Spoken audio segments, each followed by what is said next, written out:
Hey guys, see if I can just catch this.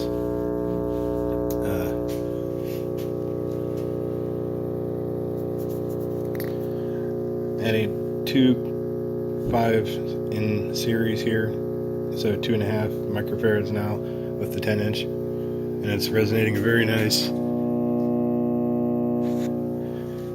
octave of the bass A note. This one here has a low note coming out of it, and it's also got a harmonic coming out. And the table itself, this loose here, and I can push on it, but you can feel it, it's vibrating at a harmonic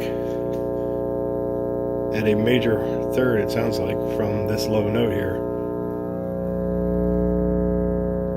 And if I push down on it to dampen it in the center, it falls down.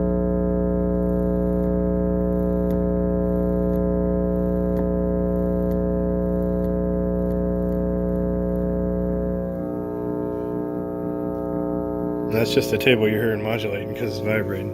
But anyway, we had just a little bit of voltage here, 1.5 amps almost, and just to push back on it because it was slightly out at the current volume. So I'm trying to get it to sustain with lower input, but there is a cutoff not long after the 90 volt mark where it will sustain, but it won't restart. So let me show you. This is in the rest state, but now I'm going to kick it into high gear, and now hear even louder the same effects.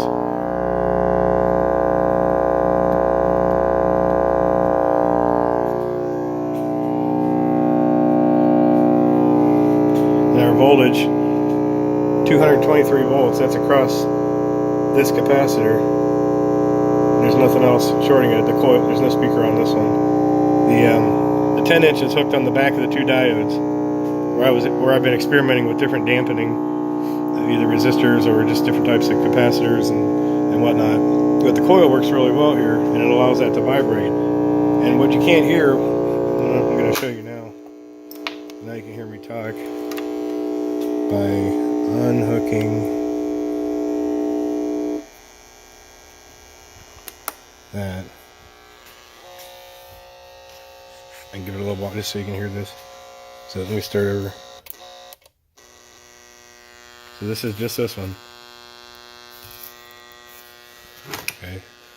And this one up here, you're going to hear it vibrate at the third harmonic, which is the sound that's somehow coming out of, is being reflected through this when that 6x9 is hooked on this capacitor that's in between it. So anyway, let me kick it here. Now you can hear it's vibrating. It's an A major. And it's just really easy to reflect that through the speaker. The speaker turned out to be the perfect load, either by itself, obviously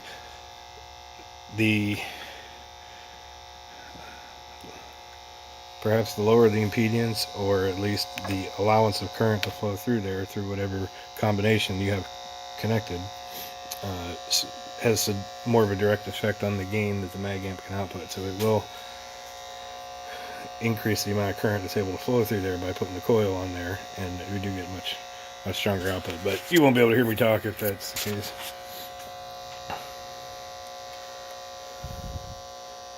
So it's pretty cool that it does that.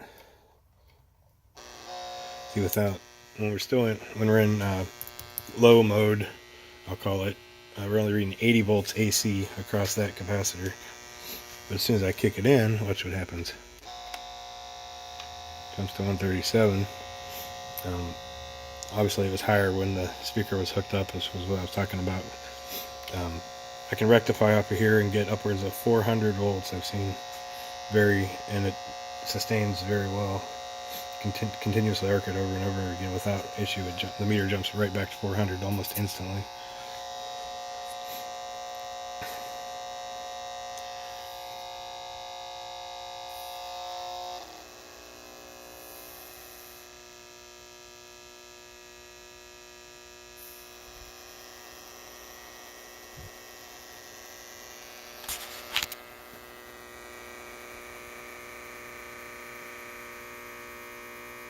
So I backed the variac down to about 60 volts,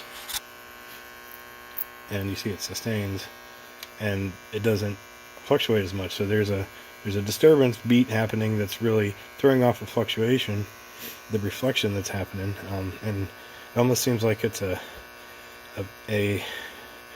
compressional medium that exists on this side of the the cores that's fighting, or that at least that's reflecting, initially in some disharmonic state between the two. After time, and with the assistance of a stationary counter saturation on this side of this, at least this transformer, it's not quite clear yet what the role this one is, but on the side, and that tightens the medium. I think if you could think about it as like maybe a crystal vibrating, the more dense the crystal is, the slower it would naturally oscillate. So we're effectively varying the point where the reflection happens electrically, by physically creating more magnetic flux to increase the density here. And the result is more dampening, maybe, in a sense, because it makes it stiffer to push on, and by stiffening it, that shortens its vibrational, its natural resonant frequency, if anything, right? Whereas if we decrease the field and allow it the opposite way, the 60 hertz or the 120 sound that we're hearing, the actual wavelength of that obviously is probably beyond or before, or wherever it's at, that's causing that odd multiple of quarter wavelengths, right? Yeah, to hit right on where those are at. That's interesting, and it's really interesting that the speakers don't impede that process from happening, even though they're conflicting the role of capacitance in the center of here. They act more of like a resonating tank, and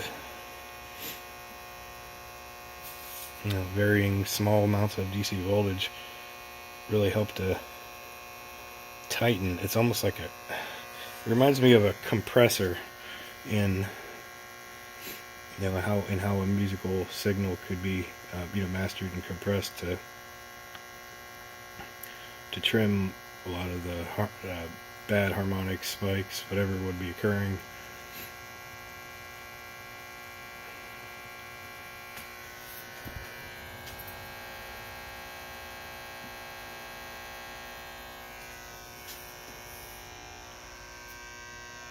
If I turn it down, we lose that one. So I bring the voltage back up. Give a little bit of how the harmonic comes in.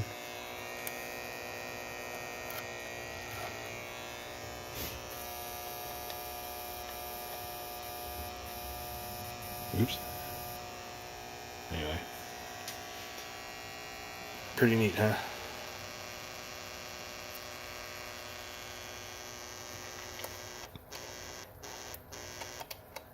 Not a reliable off switch.